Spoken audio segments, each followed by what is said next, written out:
Positive है, बायस खरीदारी की तरफ ही है।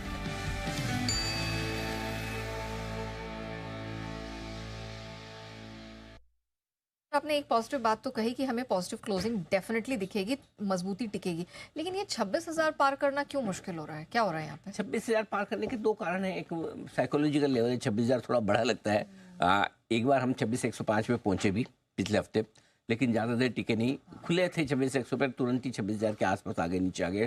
क्लोजिंग अभी तक अपने को 25,900 के ऊपर की मिली भी नहीं है। तो 26,000 साइकोलॉजिकल एक वो लेवल है, बड़ा लेवल लगता है, बड़ा है वैसा। तो एक वो है।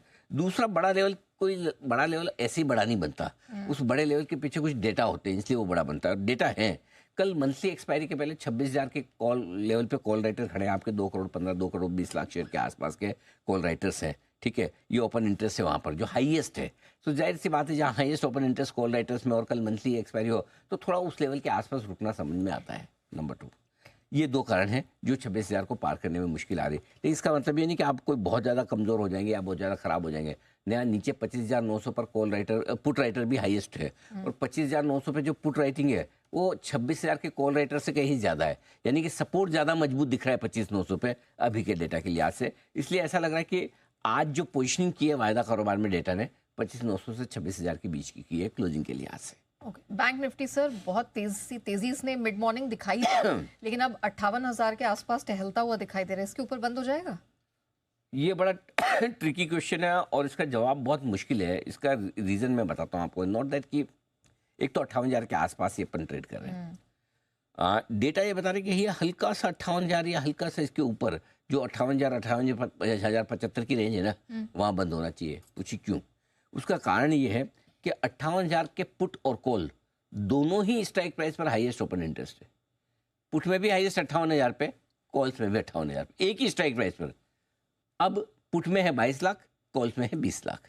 हल्का सा पुट में ज़्यादा है, खैर 2 लाख कोई फर्क नहीं। अच्छा, कल इसकी भी मंथली वीकली जो एक्सपायरी मानो, मान लो कल एक्सपायरी है इसकी भी एक तरह से, तो आज एक्शन इधर भी बढ़ेगा। सो मेरा ये मानना है कि 58,000 के आसपास या हल्का सा ऊपर बंद होना चाहिए डेटा के लिहाज से। बट ये बहुत कॉन्फिडेंट कॉल नहीं है मेरा, क्योंकि बैंक निफ्टी में थोड़ा सा मुश्किल है। So ultimately bank Nifty 58,000 hold करके ऊपर हो पाएगा नहीं पाएगा, निफ्टी के साथ मिलाकर देखना पड़ेगा। निफ्टी 25,900 को होल्ड करके रखेगा तो बैंक निफ्टी भी 58,000 के आसपास क्लोज हो जाएगा। ये ऐसा समझ में आ रहा है डेटा के लिहाज से। बट बैंक निफ्टी का डेटा बहुत इंटरेस्टिंग बना है। एक ही स्ट्राइक प्राइस पर हाईएस्ट ओपन इंटरेस्ट है और वो भी दोनों में लगभग बराबर है। मतलब इसका मतलब क्लियर है कि अब से लेकर कल की एक्सपायरी तक बैंक निफ्टी में कोई बड़ा मूव नहीं चाहता।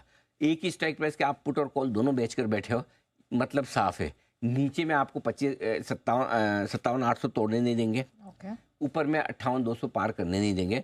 ये डेटा देख के समझ में आ रहा है जो कॉल राइटर है, पुट राइटर है, वो रेंज में बैंक निफ्टी को रखकर पैसा बनाना चाहता है। ये डेटा में दिख रहा है। ओके, अच्छा सर, एक और सवाल निफ्टी बैंक निफ्टी का, इससे पहले कि हम आगे बढ़ें। नीचे सपोर्ट कहाँ है, मतलब गिरावट का खतरा कहाँ दिख रहा है जिसके नीचे नहीं बंद होना चाहिए, और ऊपर कहाँ से तेजी बढ़ेगी? तो पहले ऊपर का बताऊँ 24,950, इसके ऊपर बंद होने पर तेजी बढ़ेगी। 26,000 के ऊपर तो और भी बढ़िया। 25,950 क्यों? शुक्रवार का हाई है, इसके ऊपर बंद होने पर तेजी बढ़ जाएगी। और बैंक निफ्टी पर 58,250 के ऊपर बंद होने पर तेजी और बढ़ेगी और फ्रेश लॉन्ग पोजीशन भी बनाकर जा सकते हैं। मैं 26,000 के ऊपर बंद होती हुई दिखेगा तो मैं फ्रेश लॉन्ग पोजीशन बनाने की भी राय 320 पर आपको दे दूंगा। ठीक है। 25,700 के नीचे बंद होने पर खतरा है और तब हम हमारी 1-2 दिनों के लिहाज से जो लॉन्ग पोजीशन बनी है उसको हल्का करके खत्म कर देंगे। 57,500 की जो पोजीशन है का लेवल है, वो बैंक निफ्टी के लिए क्रूशियल है। उसके नीचे